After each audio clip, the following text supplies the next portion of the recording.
세종대왕, 우리 역사에서 가장 빛나는 이름 중 하나로 기억되고 있죠. 백성을 사랑한 어진 임금이요, 과학과 문화의 꽃을 피운 위대한 성군으로 말입니다. 하지만 과연 우리가 알고 있는 세종의 모습이 그의 전부였을까요? 어쩌면 그의 즉위초, 조선은 물론 왕권마저 흔들리던 위태로운 시기를 홀로 감당해야 했을지도 모릅니다. 상상해 보셨나요? 어린 세종이 명나라 사신 앞에서 고개를 숙이고 강력한 신하들의 압박에 난처한 표정을 감추지 못하는 모습을요. 그저 백성을 위한 애민정신으로만 한글을 창제했다는 이야기 뒤에 한 왕의 생존과 국가의 미래를 위한 필사적인 결단이 숨어 있었을 수도 있다는 사실을 말이죠. 오늘 우리는 익숙한 역사 뒤에 감춰진 충격적인 진실을 파헤쳐 보려 합니다. 우리가 미처 몰랐던 세종의 고독한 투쟁과 혁신적인 선택, 그 드라마틱한 여정 속으로 함께 떠나보시죠. 즉위 초, 세종은 결코 평탄한 길을 걷지 못했습니다. 당시 조선은 거대한 명나라의 그림자 아래 놓여 있었죠. 명나라는 조선의 왕위 계승에까지 깊이 간섭하며 수시로 압력을 가했습니다. 어린 세종은 명나라 사신들이 조선의 왕을 마치 제후처럼 대하며 온갖 무리한 요구를 하는 상황을 감당해야 했습니다. 그들의 거만하고 오만한 태도 앞에 조선의 왕은 겉으로는 공손히 고개를 숙일 수밖에 없었죠. 이는 단순한 외교적 의례를 넘어 조선의 주체성을 짓밟은 굴욕적인 현실이었습니다. 왕실의 권위는 물론 국가의 자존심마저 위협받던 위태로운 시기였던 겁니다. 궁궐 안으로 시선을 돌려볼까요? 외부의 압력 못지않게 내부의 견제 또한 만만치 않았습니다. 당시 조선의 사대부 세력은 그야말로 막강한 힘을 가지고 있었죠. 그들은 학문과 권력을 독점하며 왕권을 수시로 견제했습니다. 경연에서 신하들은 자신들의 학문적 소신과 기득권을 내세워 세종의 개혁 의지에 번번이 제동을 걸었죠. 젊은 왕이 새로운 정책을 펼치려 할 때마다 노련한 신하들의 반대에 부딪혀 고뇌하는 모습은 어쩌면 당시 궁궐의 일상이었을 겁니다. 화려한 궁궐의 기와 아래 드리워진 어두운 그림자는 결코 안정적이지 못했던 왕권의 불안정한 위상을 뚜렷이 대변하고 있었죠. 이러한 시대적 배경 속에서 대다수의 백성들은 문맹으로 고통받았습니다. 그를 모르는 백성들은 억울한 일을 당해도 자신의 목소리를 제대로 낼 수 없었죠.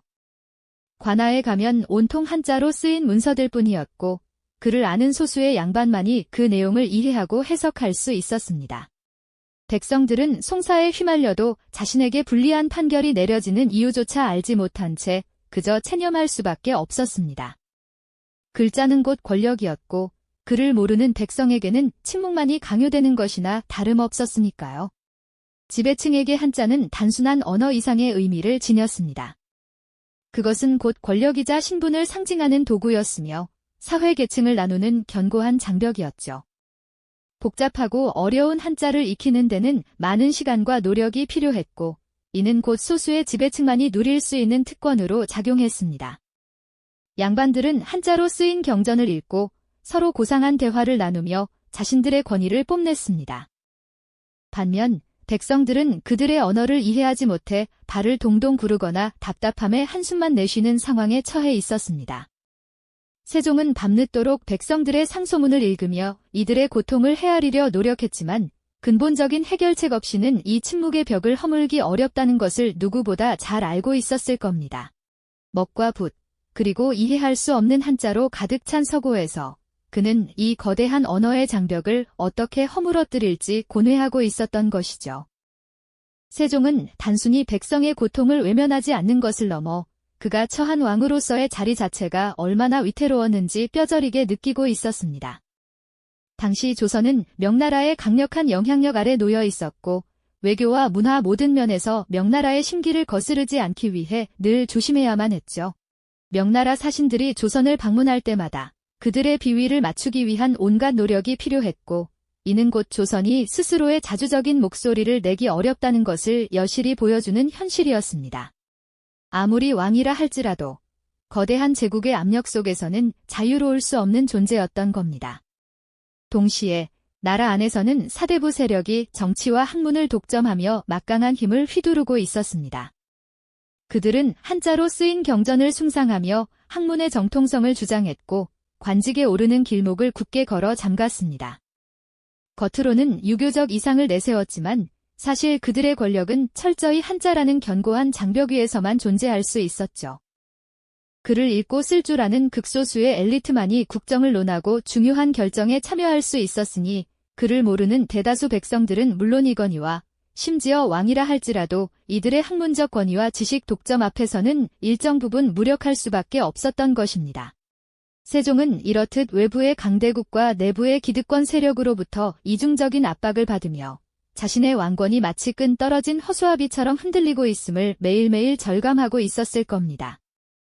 백성들의 딱한 사정을 보고만 있을 수 없었던 세종의 마음속에는 단순히 백성을 향한 깊은 애민정신을 넘어선 또 다른 고뇌가 자리 잡고 있었습니다. 그는 이 언어의 장벽이 단지 소통의 문제를 넘어 자신의 왕권을 옥죄고 나아가 조선이라는 국가의 자주성과 정체성을 위협하는 근본적인 문제임을 누구보다 명확하게 꿰뚫어 보았죠. 명나라의 문화적 지배에서 벗어나 조선만의 독자적인 문화를 꽃피우고 사대부들의 지식 독점적 권력을 약화시켜 왕권을 더욱 강력하게 확립하는 것, 이것이야말로 그가 밤늦도록 서고의 불을 밝히며 깊이 고뇌했던 진정한 이유 중 하나였을 겁니다. 새로운 문자, 즉 백성 누구나 쉽게 배우고 사용할 수 있는 글자를 만드는 것은 단순한 교육적 차원의 혁명을 넘어선 지극히 정치적이고 전략적인 한 수가 될 것이라고 세종은 판단했던 것입니다. 만약 백성들이 스스로 글을 깨치고 자신의 의견을 직접 표현할 수 있게 된다면 오랜 시간 견고하게 쌓아 올렸던 사대부들의 지식 독점은 자연스럽게 무너질 수밖에 없을 테니까요. 또한 조선만의 독자적인 문자를 창제하고 널리 보급함으로써 명나라에 대한 문화적 예속에서 벗어나 자주적인 국가로서의 위상을 드높일 수 있을 것이라는 강력한 믿음이 그의 마음속에 자리 잡았을 겁니다. 이는 단순히 글자를 만드는 행위를 넘어 국가의 미래를 설계하는 원대한 포부와도 같았죠. 하지만 이러한 세종의 생각은 당시 조선 사회의 기존 질서를 뿌리째 뒤흔들 수 있는 그야말로 파격적이고 혁명적인 발상이었습니다.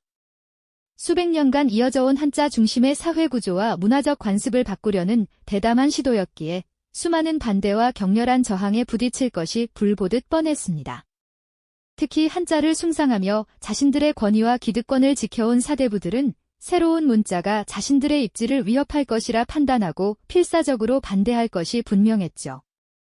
세종은 이러한 거대한 사회적, 정치적 파고를 홀로 감당해야만 했습니다. 그의 마음속에는 백성을 향한 지극한 사랑과 함께 흔들리는 왕권과 국가의 미래를 반드시 지켜내야 한다는 무겁고도 처절한 책임감이 동시에 공존하고 있었을 겁니다. 어쩌면 그는 즉위초의 허수아비 왕이라는 오명을 벗어던지고 진정한 리더로서 조선의 운명을 자주적으로 개척하기 위한 유일한 길을 바로 이 새로운 문자, 한글에서 찾았을지도 모릅니다. 한글 창제는 단순히 백성을 위한 애민을 넘어선 한 왕의 생존과 국가의 주체성을 건 치열하고 고독한 정치적 승부수였던 것이죠. 깊은 밤, 고요한 궁궐의 어둠 속에서 세종은 이 거대한 혁명을 꿈꾸며 미지의 미래를 향해 나아가려는 한 줄기 희망과 함께 고뇌에 잠겨 있었을 겁니다. 과연 그는 이러한 험난한 길을 어떻게 헤쳐나가며 조선의 역사를 새롭게 써내려갔을까요? 깊은 밤, 고요한 궁궐의 어둠 속에서 세종이 품었던 그 고뇌는 단순한 애민을 넘어선 실로 거대한 혁명의 씨앗을 잉태하고 있었을 겁니다. 과연 그는 무엇을 꿈꾸며 그토록 깊이 잠 못 이루었던 것일까요?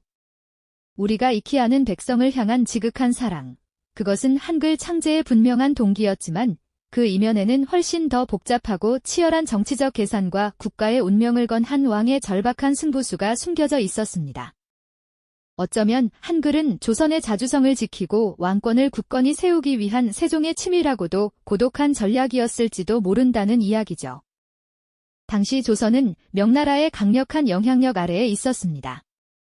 문화적으로나 외교적으로나 명나라의 눈치를 볼 수밖에 없는 상황이었죠. 모든 공식 문서와 학문은 한자로 이루어졌고 이는 곧 조선이 명나라의 문화를 추종하는 속국이라는 인상을 지울 수 없게 만들었습니다.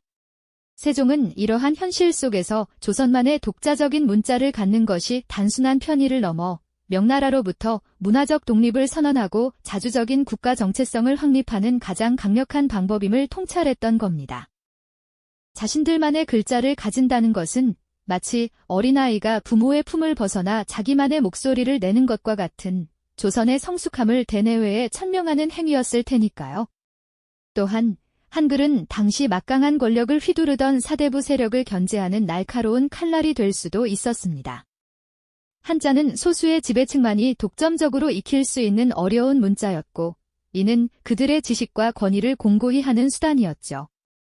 백성들은 문맹 상태로 남아 사대부들에게 의존할 수밖에 없었고, 사대부들은 그들의 지식을 기반으로 왕에게도 영향력을 행사했습니다. 세종은 한글을 통해 이러한 지식의 독점 구조를 깨뜨리고 싶어 했습니다. 백성 누구나 쉽게 배우고 쓸 수 있는 문자가 보급된다면 사대부의 권위는 자연스럽게 약화되고 왕은 백성과 직접 소통하며 왕권을 강화할 수 있는 강력한 지렛대를 얻게 되는 것이죠. 마치 거대한 성벽으로 둘러싸인 요새에 새로운 문을 내어 모두가 드나들 수 있게 만드는 것과 같았달까요? 결국 한글 창제는 세종대왕이 자신의 왕권을 확립하고 조선이라는 나라의 주체성을 확고히 하려는 그야말로 혁명적인 결단이었던 셈입니다. 백성을 사랑하는 마음이 그 동력임은 분명했지만 그 사랑을 실현하기 위한 방법론에는 나라의 미래를 건 정교한 정치적 전략이 깊이 녹아 있었던 것이죠. 신하들의 반대는 불보듯 뻔했기에 세종은 집현전 학자들과 함께 밤낮으로 연구에 몰두하며 이 거대한 프로젝트를 비밀리에 추진했습니다. 어둠이 깔린 궁궐의 한편에서는 붓과 먹으로 한글의 초고를 쓰며 깊은 생각에 잠긴 세종의 모습이 있었을 겁니다. 조선의 운명을 바꿀 한 왕의 고독한 사투가 바로 그 순간 시작된 것이죠. 하지만 이러한 움직임은 명나라의 입장에서는 결코 달가운 일이 아니었을 겁니다. 조선이 독자적인 문자를 갖는다는 것은 그들의 문화적 우월성에 대한 도전으로 비칠 수도 있었으니까요. 외교적 갈등의 불씨를 안고서도 세종은 자신의 신념을 굽히지 않았습니다. 이처럼 한글 창제는 단순한 언어의 발명을 넘어 조선의 자주성과 정체성을 지키기 위한 세종의 용기 있는 통찰과 결단이 만들어낸 위대한 혁명이었던 것입니다. 과연 세종은 이러한 복합적인 목표를 가지고 어떤 난관을 헤쳐나가며 한글을 세상에 반포했을까요? 그 치열한 반대와 저항의 역사는 다음 이야기에서 계속됩니다. 세종의 굳건한 의지로 한글 창제는 진행되었지만 이를 세상에 내놓는 과정은 그야말로 거대한 폭풍을 헤쳐나가는 일과 같았답니다. 조선의 지식인 계층, 즉 사대부들은 자신들의 오랜 기득권이자 학문의 상징이었던 한자에 대한 자부심이 대단했죠. 명나라의 문물을 숭상하는 사대주의 사상에 깊이 물들어 있던 그들에게 조선만의 새로운 문자를 만든다는 것은 오랑캐나 다름없는 야만적인 행위로 비춰졌을 겁니다. 마치 뿌리 깊은 고목처럼 굳건했던 그들의 신념은 세종의 혁신적인 시도에 정면으로 맞섰습니다. 특히 집현전 부재학 최만리 등은 목숨을 걸고 한글 반포를 반대했는데요. 그들은 상소문을 올려 우리 조선이 명나라를 섬기는데 어찌 중국과 다른 문자를 만들어 스스로 오랑캐가 되려 하십니까? 라고 강하게 주장했습니다. 이들의 논리는 단순히 글자 하나를 바꾸는 문제가 아니었습니다. 한자는 지배층이 백성을 통제하고 지식을 독점하는 강력한 수단이었죠. 만약 백성들이 모두 쉽게 글을 익히게 된다면 자신들의 학문적 권위는 물론 정치적 영향력까지 위협받을 것이라는 두려움이 그들의 반대 속에 깊이 자리 잡고 있었던 겁니다. 그들에게 한글은 곧 사회 질서를 흔들고 자신들의 특권을 무너뜨릴 위험한 불씨였던 것이죠. 하지만 세종은 물러서지 않았습니다. 그는 오히려 최만리 등을 불러 직접 논쟁을 벌이며 자신의 뜻을 굽히지 않았습니다. 백성들이 글을 몰라 억울함을 호소하지 못하고 법을 알지 못해 죄를 짓는 것을 어찌 왕으로서 방관만 할 수 있겠는가. 세종은 이렇게 백성을 위하는 마음을 내세웠습니다. 동시에 중국의 문자를 빌려 쓰는 것이 과연 자주적인 국가의 도리인가 라며 조선의 독자적인 정체성을 강조했죠. 어쩌면 그는 이 논쟁을 통해 사대부들에게 왕의 권위와 국가의 자주성을 다시 한번 각인시키려 했던 것일지도 모릅니다.